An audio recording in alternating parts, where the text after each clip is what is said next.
This is the Mark Dolan Way. Top tips for mind, body, and soul, some great life hacks, and my favourite products of the week.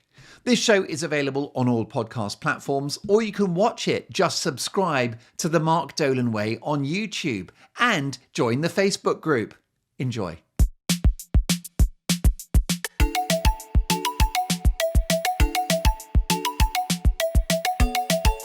Hello and welcome to the show. I hope you are very well. Lots to talk about today.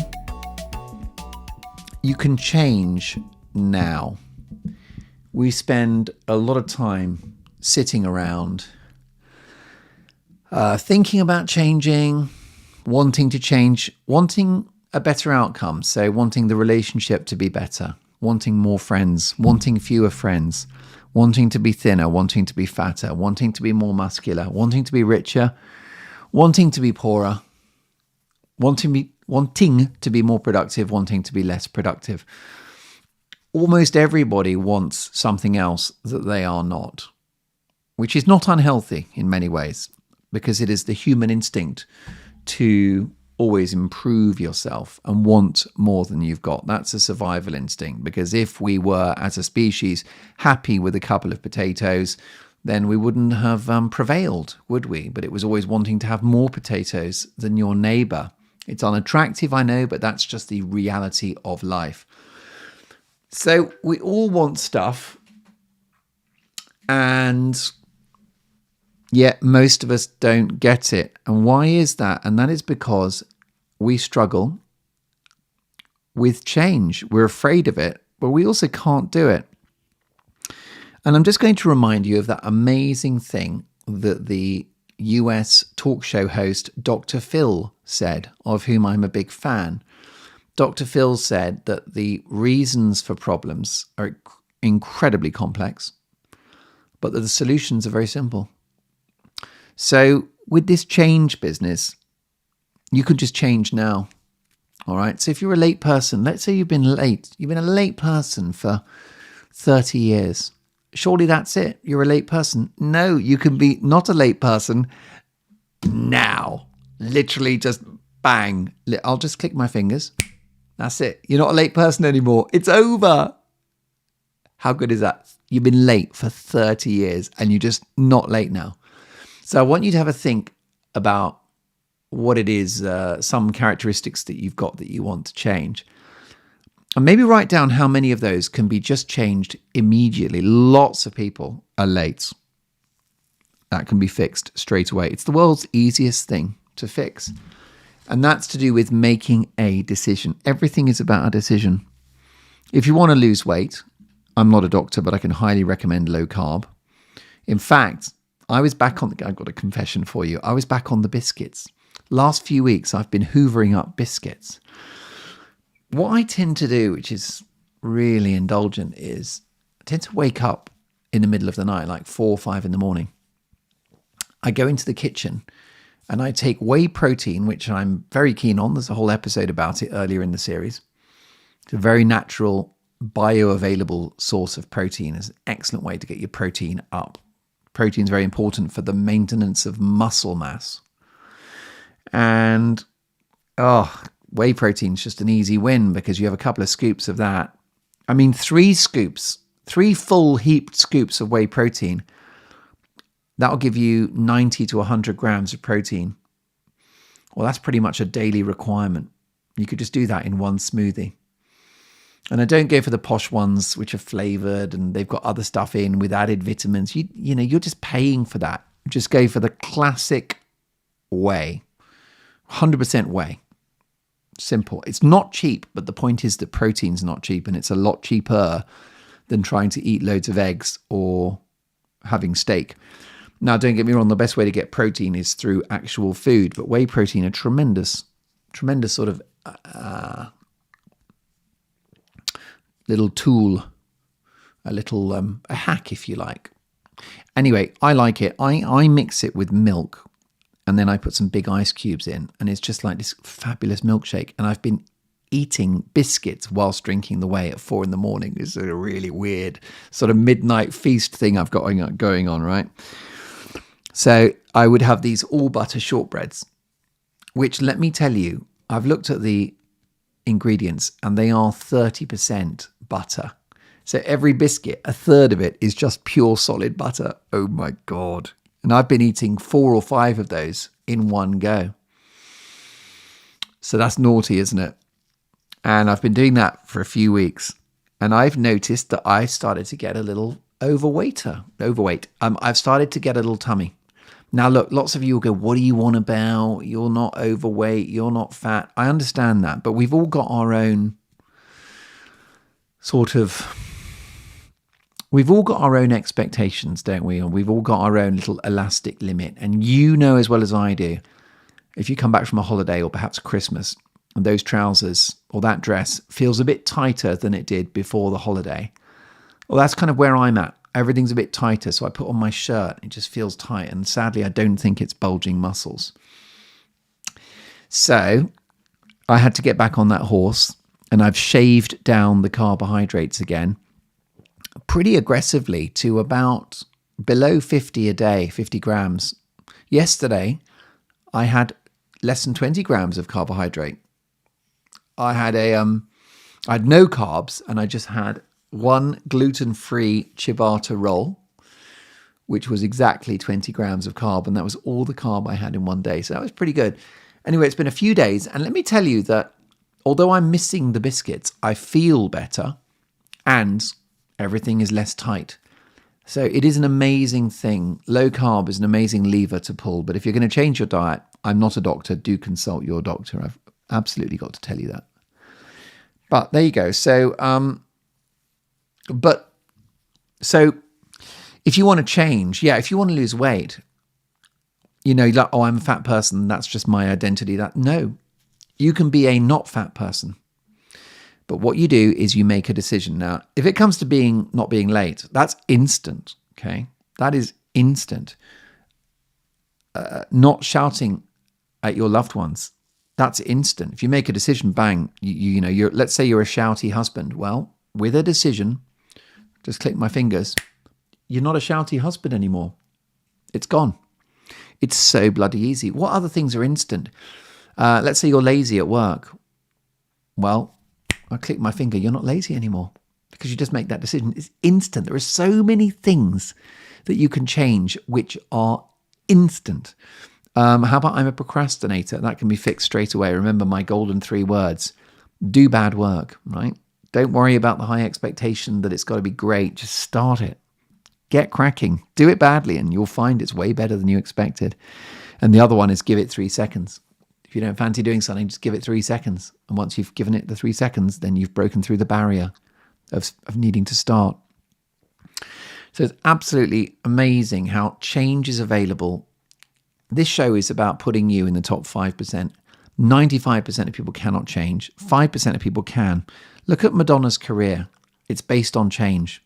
David Bowie, my hero, Sir Elton John. Look at his back catalogue of hits. I'm Still Standing is not in any way like your song. That's a different artist, isn't it? But that's because he changed and reinvented himself. Madonna did it. The Beatles, their body of work. Sgt. Pepper's.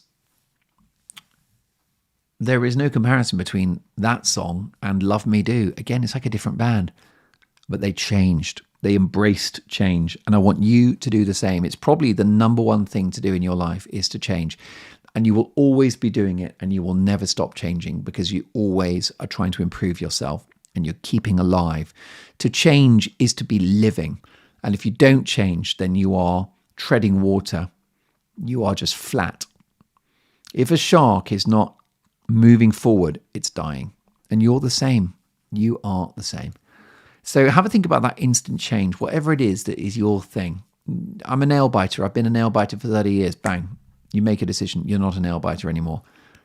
You might need to put some ointment on your fingers or even some bloody sellotape. I don't care. But it's amazing how much is available to us very easily with no effort. But it is a decision. So when it comes to the weight loss, by the way, because I'm a little bit of a guru when it comes to weight loss, and I do advise friends in a non-professional way with amazing results.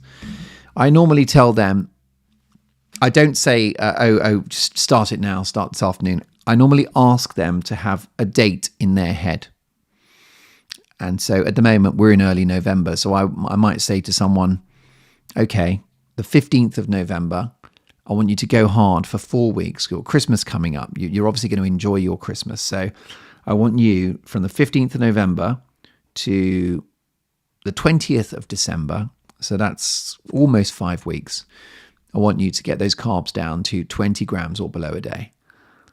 And that is 4 weeks, 5 weeks. They're going to get shredded. They are going to lose weight. They're going to feel great. By the way, that's the other thing I wanted to mention. Since I got the carbs down and stopped having the biscuits, which contain sugar as well, I have felt better. I actually honestly do. I feel better. So I don't know if that's a coincidence or not, but I can report back that I feel good too. But I normally get people to have a date in their mind when it's something like changing your diet, because it allows you to get your head around it. I would say the same for a drinker. Let's say that you decided you were going to have 6 months off or even quit altogether. I wouldn't say, okay, stop now. I really wouldn't. I would say choose a date and have as many drinks as you want until then. And then bang, when the date kicks in, that's when you have your cutoff, because it allows you mentally to prepare. But it's still instant when it happens, isn't it? It's still instant change. You know, you can be not a late person straight away, but if on November the 15th, you're going to go low carb, that it becomes instant on the 15th, right? You could even have a kind of pizza party with ice creams and everything the day before, just as a kind of one last hurrah. The very talented musician and singer Robbie Williams, he was addicted to alcohol and I think drugs as well. And friends and colleagues begged him to get clean, and he was a little bit reluctant. Anyway, finally, I think it was his manager that got him to agree to go into rehab. And he said, okay, fine. Just give me 1 more week and then I'll go into rehab. So he kind of gets the news that he's going into rehab on like a Monday or a Tuesday. He's like, the following Monday, that's it, it's rehab. So what he then did is had a very, very decadent few days in which he caned it, basically. Now, I don't recommend you do that. Of course I don't. But he did. And I can tell you that although I wouldn't recommend that you go crazy with the thing you're trying to give up, it certainly allows you to have a kind of polite goodbye, a little denouement, you know. There's a brilliant smoking book by Alan Carr called The Easy Way to Stop Smoking, which has sold millions of copies, worked so well for so many people. And he actually encourages you to smoke while you're reading the book so that you can kind of like get ready for that moment when you have your last cigarette, which happens about 3/4 the way into the book is the last cigarette. It's very, very clever psychology.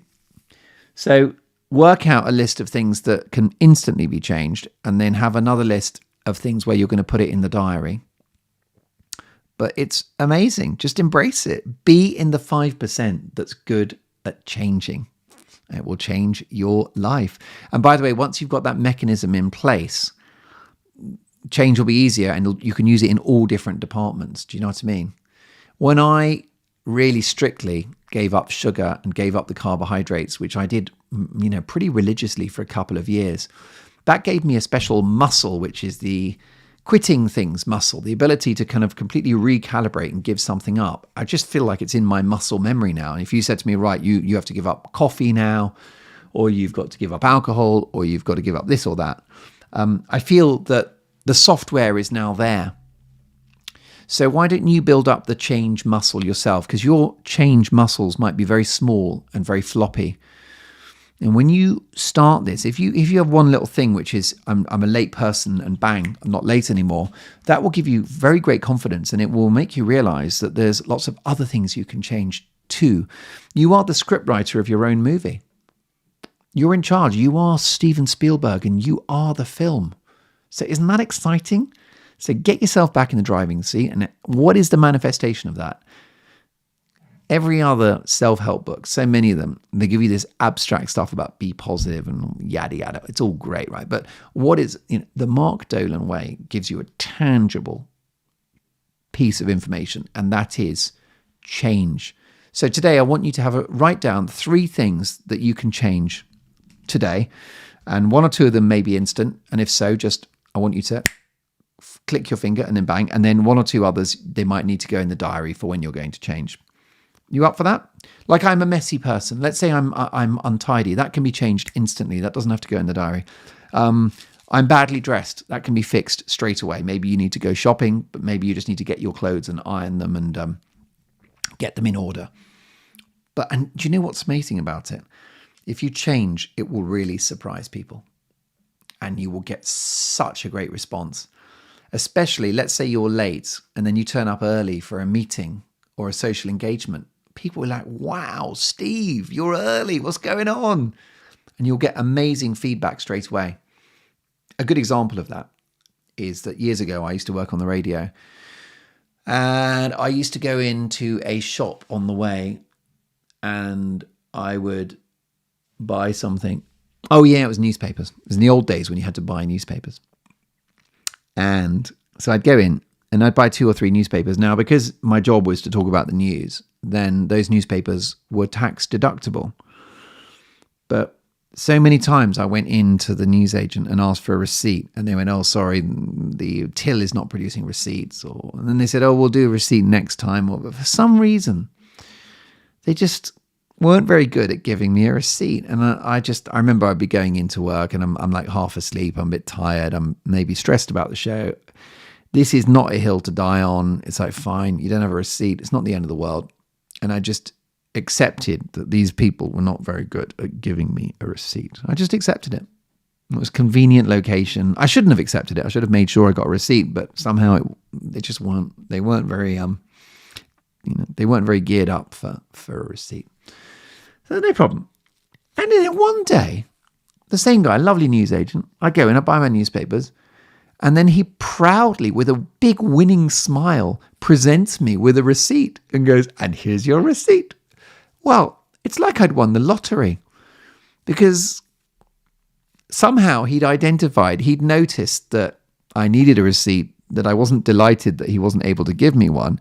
And he'd made a point of, I don't know whether he wrote it out or if he printed it out from the till or whatever, but, he noticed that it was an issue.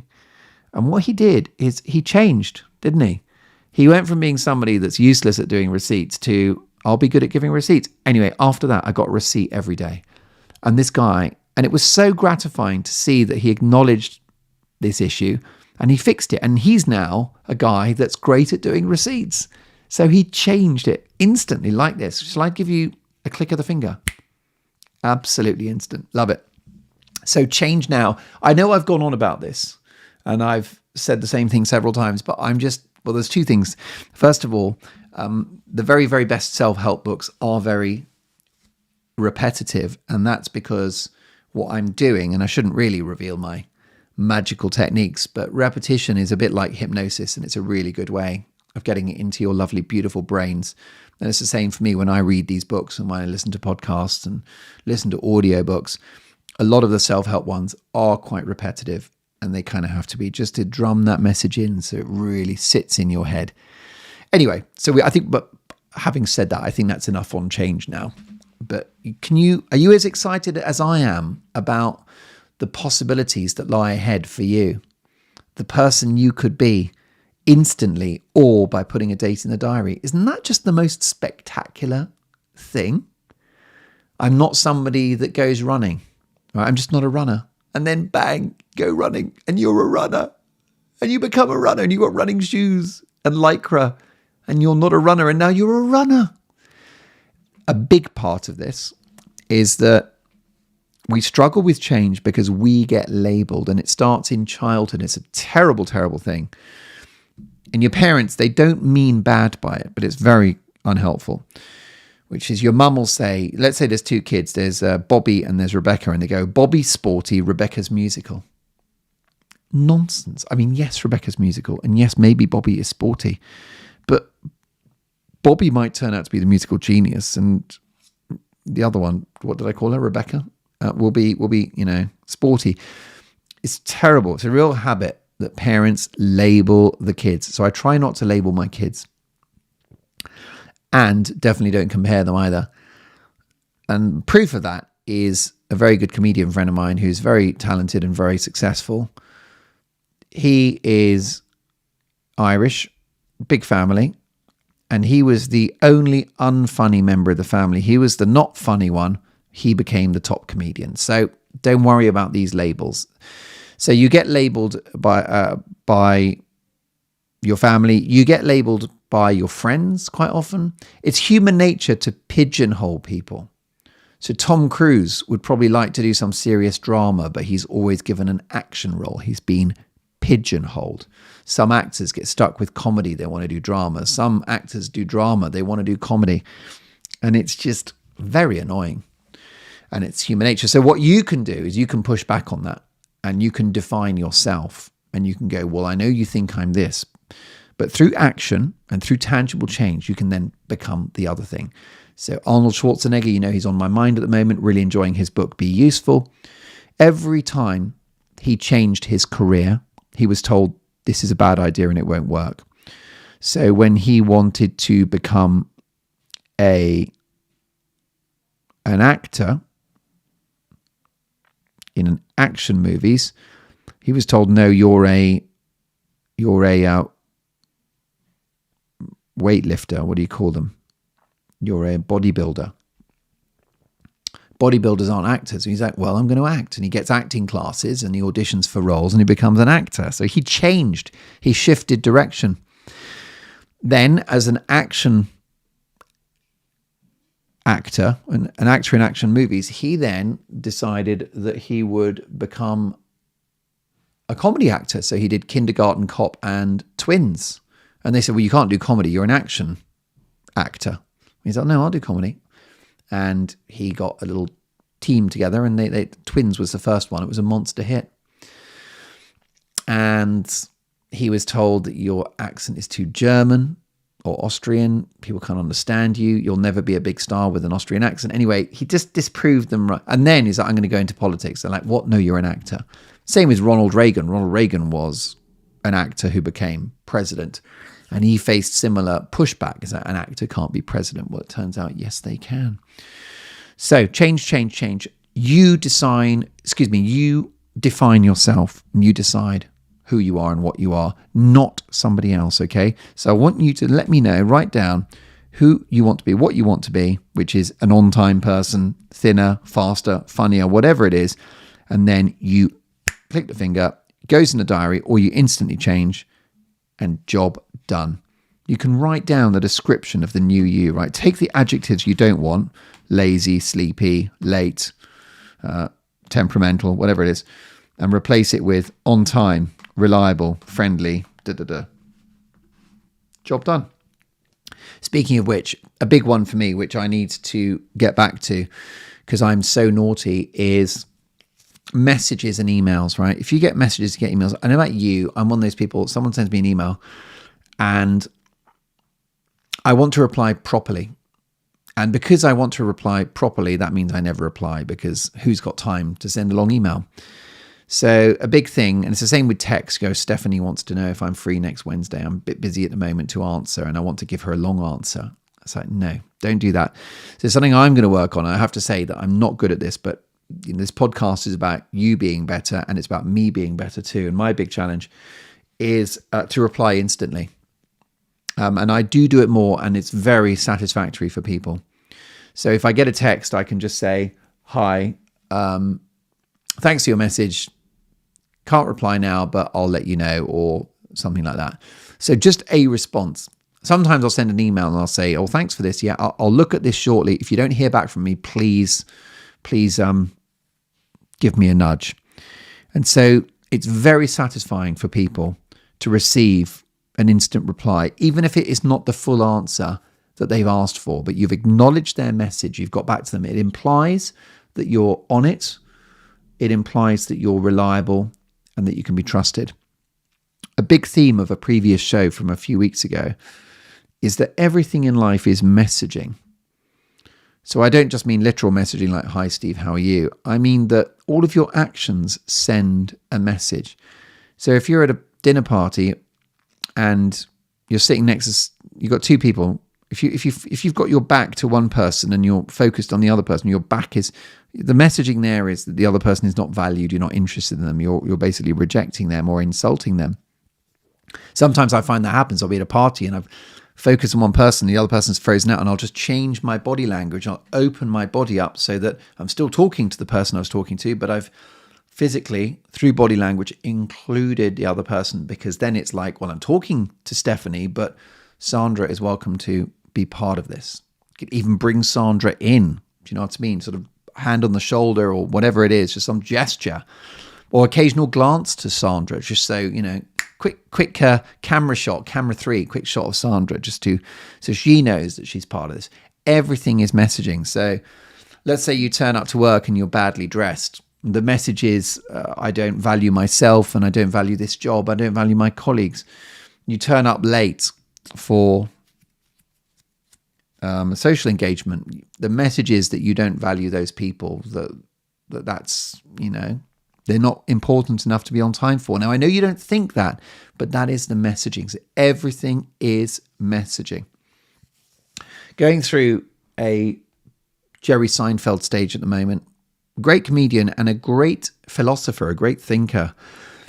If you like a cross-reference for some of the things I've got to tell you, the Tim Ferriss podcast is very good, and Jerry Seinfeld is on that from a while ago. And although he's very funny and very wise about comedy, he's very wise about life as well. So he said that he was invited years ago to address some students at a comedy workshop. This is kind of a workshop to become a comedian, like a stand-up course. And he said to them, first of all, my first observation is that it's ridiculous that you're here because you can't learn comedy in a classroom. But the other thing he said, if I could just give you a piece of advice, right, it would be 2 words. And he said, if I could pull down this flag, reveal this flag, and it just had 2 words on it, and that's all you need to know if you want to become a stand-up comedian. The 2 words would say, just work. Just work. So let's say you want to be a comedian. What he means by that is write jokes every day. Just that's work, isn't it? You write, and then run out and do those gigs, open mic nights, get 5 minutes here, 5 minutes there, set up your own comedy night. But you write the jokes, then you go around telling them, and you get rid of the jokes that they don't laugh at, or you change them, and you keep the jokes that do get a laugh. But just work. And that's the same advice from Stephen King, the famous horror writer, who was asked about how to become a successful author. And he said, well, the best place to start is by actually writing. Just put pen to paper, get producing. A lot of people, they want to be a writer. So like, okay, well, I'll get an agent and I'm going to find a publisher. And it's like, no, why don't you start writing? Get really good at that. And then the other stuff comes off the back of it.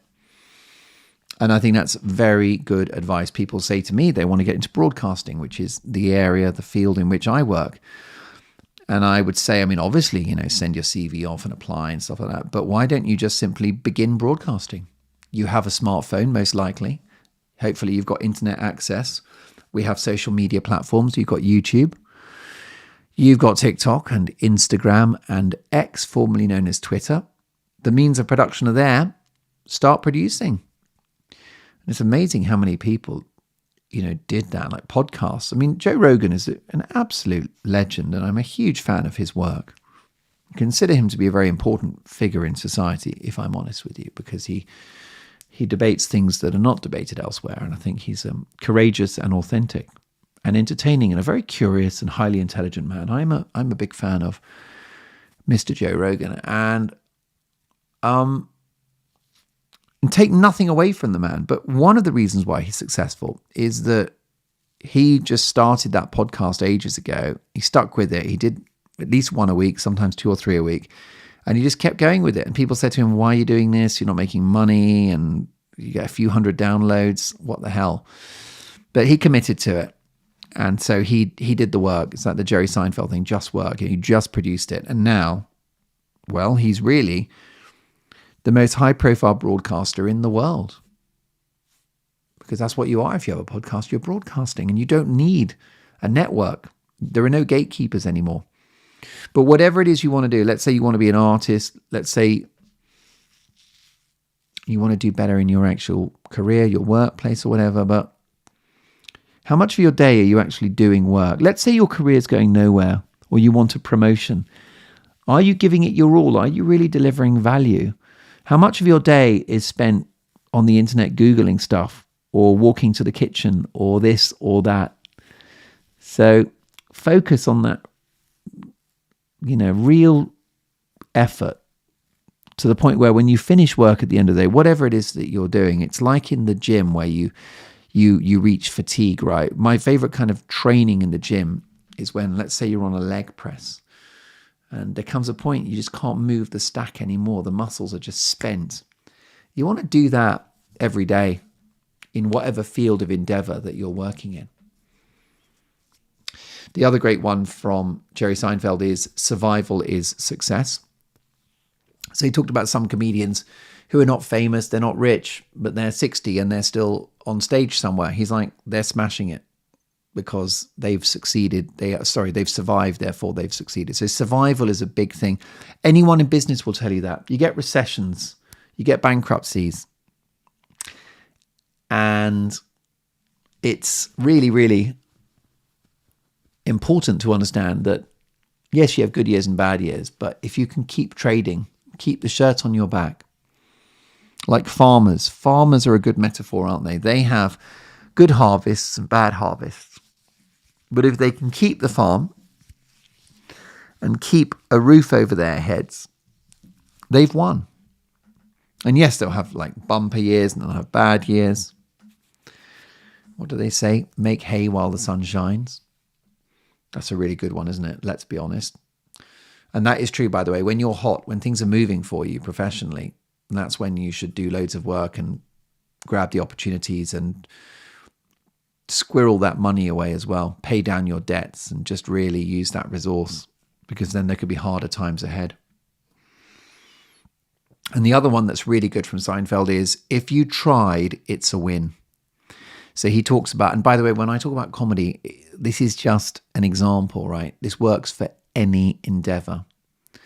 But if you tried, it's a win. So in comedy, he means that if you get on stage and you're telling jokes and they don't laugh and you come off and it's all rubbish, he said, I will not judge you. I will not be angry with you. In fact, I will salute you, because I'm never going to criticize someone that wrote some jokes, got on stage and then tried to say them. And if you tried, it's a win, because what will happen is that you learn very quickly what works and what doesn't. Failure is very valuable, as we know. And perhaps when you went on stage and you did 5 minutes of jokes, perhaps just one of the jokes worked fine. So you get rid of the others, you keep that one good joke, and you write some new jokes. And when you go back on stage, you start with the one joke that got a laugh, and immediately they're laughing. And that builds confidence and they trust you. And then the new material's a bit better too. And suddenly you're on a trajectory of improvement. If you tried, it's a win. Everybody, 95% of people are avoiding failure. I want you to embrace it. Okay? Pursue failure. Run after it and you will succeed. Okay? It's the fear of failure that holds people back. Before we go, I've got to tell you that I've got back-to-back shows, which is episode 42, episode 43, are a little on the shorter side, for which I apologize, and it's a scheduling issue. But as I always say to you, do bad work, right? I'd rather give you 35 minutes than nothing. You know, some podcasts, they stop arriving, don't they? And it's like, oh, it comes every Monday, now it doesn't. We're never going to do that. I'm always going to deliver for you, but sometimes it might have to be a slightly curtailed or shorter product. But therefore, I'm going to sign off with, but also I think, although it's been a shorter podcast today, I actually think it's been one of the most important and valuable I've ever done, because I'm personally so excited about this change thing. I'm excited for me, and I'm excited for you, because it can just, with a click of the finger, be instant, or it can go in the diary. Remember, I want you to do that. It's your big homework this week. So write down a list of the things that can be done instantly, and write down a list of things that are going in the diary. I'd like you to commit to both. Before I go, it is cold at the moment. Double socks are brilliant.